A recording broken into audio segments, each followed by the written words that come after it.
Continuando con la materia de derecho económico, vamos o estamos viendo la doctrina del método sociológico jurídico.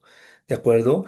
De esta manera, el método sociológico jurídico considera un derecho examinado a través de perspectivas económicas más que un derecho especializado. Hay una confusión entre la ideología y el continente de una rama de la ciencia. La delimitación conceptual no se puede dar como resultado de lo que un método concluye. El método es un instrumento para una ciencia, en todo caso, una de las formas de investigación científica de una disciplina, pero de ninguna manera el contenido mismo de ella. El concepto de derecho económico no se agota en un método de análisis, tiene vivencia y por lo tanto concepto independientemente de su método. El método sociológico jurídico es una prueba de la existencia del derecho económico. Allí están su virtud y su propio límite. La aplicación del método sociológico jurídico demuestra la existencia científica de esta rama. Esta es su virtud, pero al mismo tiempo evidencia su condición de instrumentos que no pueden delimitarlo conceptualmente, pues igual puede aplicarse a otras disciplinas especializadas, que este sería su límite. Ahora vamos a pasar a la determinación utópica. Los seguidores de esta doctrina, a la que también se le conoce como determinación, por la inherencia con la economía, son Singheimer y Clausing, perdón. Autores como Moore, Merino señalan con el nombre propio de dichos juristas a la doctrina que nosotros permitiremos denominar determinación utópica y que Darío Murena Arango llama concepción mixta. Se le señala el autor en su libro de Introducción al Derecho Económico, señala que Singerman que la misión y destino del derecho económico es regular y normar las relaciones producidas por una nueva economía. Para este autor, la economía ofrece una nueva forma de vincular jurídicamente a las personas con el Estado. Cuando quedó atrás el régimen de la libre concurrencia en la economía y surgieron nuevas regulaciones económicas, se planteó la necesidad de un derecho especializado, el derecho económico. Tanto Singerman como Clausing asignan al derecho económico la misión de encontrar para el sistema de la economía actual un normalizador que supere la estructura de la espontánea regulación del sistema de libre mercado. Con más detalle, el primero piensa en el futuro en un sistema común o colectivo de la economía como tipo ideal, de ahí que afirmamos su carácter utópico. Considera que las personas son funcionarios que ejecutan una voluntad común que está sobre ellas y en la cual no actúan solamente para sí, sino para un todo. ¿De acuerdo?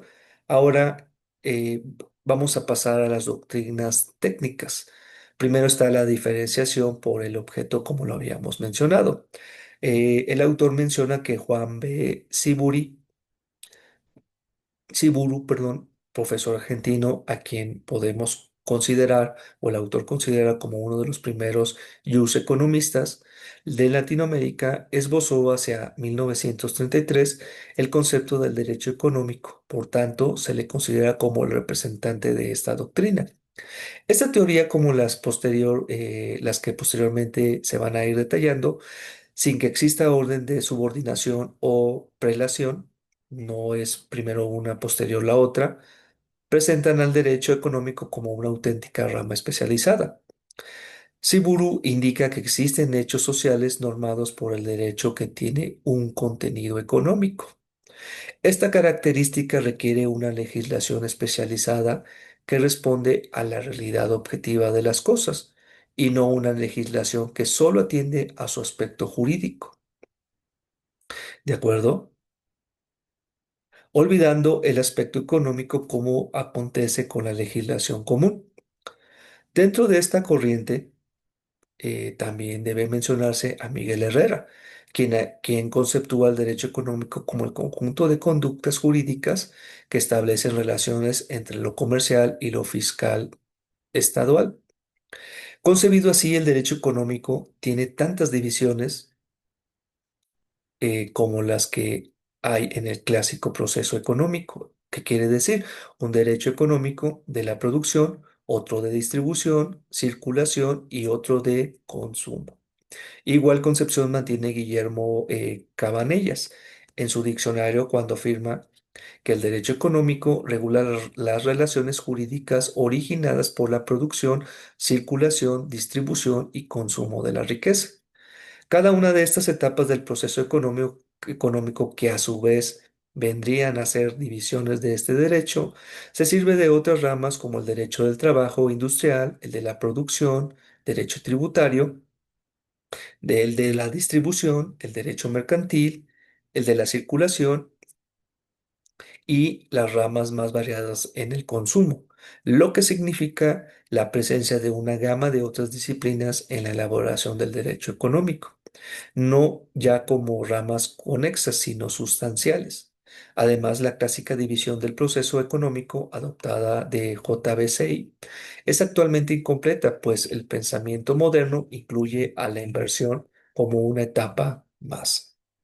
Autores como Oliviera y Moore critican a Siburu, aun cuando es indudable su aporte a la claridad de la economía, porque si bien ofrece la ventaja de la nitidez con que se determina su individualidad en el sistema jurídico, no es menos cierto que adolece del inconveniente de asociar y reunir en una misma especialidad material jurídico extremadamente heterogéneo. En Alemania encontramos a los representantes más sólidos de esta doctrina, como Krauss, quien lo define como el conjunto de preceptos en los cuales encuentra su expresión jurídica la vinculación de la economía a la economía nacional.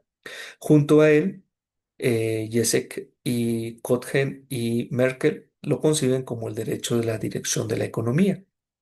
Asienten que la orientación de la economía se proyecta sobre las más importantes esferas y concretamente sobre la economía de la alimentación, vestido, construcción, hierro, metales, materias primas, energía, tráfico, dinero, etcétera, por mencionar algunos.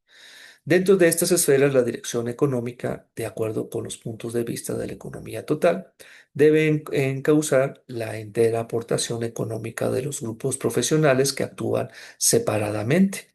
Se forma así un derecho de la autoadministración económica.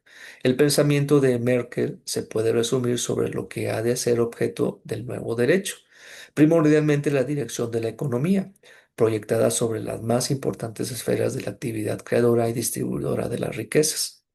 Pues esta dirección se ha de hacer desde el punto de vista de la economía entera, pero sometidas a esta dirección y actuando en consideración a los intereses de toda economía. Las diferentes actividades económicas han de disfrutar del poder de dirigirse a sí mismas. Un planteamiento interesante es el autor brasileño de Queiroz, Noriega, quien considera el derecho económico como la rama del derecho y cuyas normas y principios tienen objeto la organización, disciplina y control de las actividades económicas del Estado y de emprendimientos privados en lo tocante a la producción, a la circulación y al consumo de las riquezas, tanto en el ámbito interno como en el ámbito internacional. Esta definición pristina y que encuadra la disciplina como reguladora del proceso económico. Pasamos a la determinación por el sujeto de la norma. Esta corriente define el derecho económico según el sujeto principal de su relación jurídica. Considera, considera al efecto de la empresa en todas sus dimensiones. Así afirma que el sujeto de las regulaciones jurídicas en cualquier economía es la unidad productiva. Quienes sostienen este planteamiento son los alemanes Kaskel y Lehmann, el francés F. de Kirali, siendo Hooke el más representativo de ellos.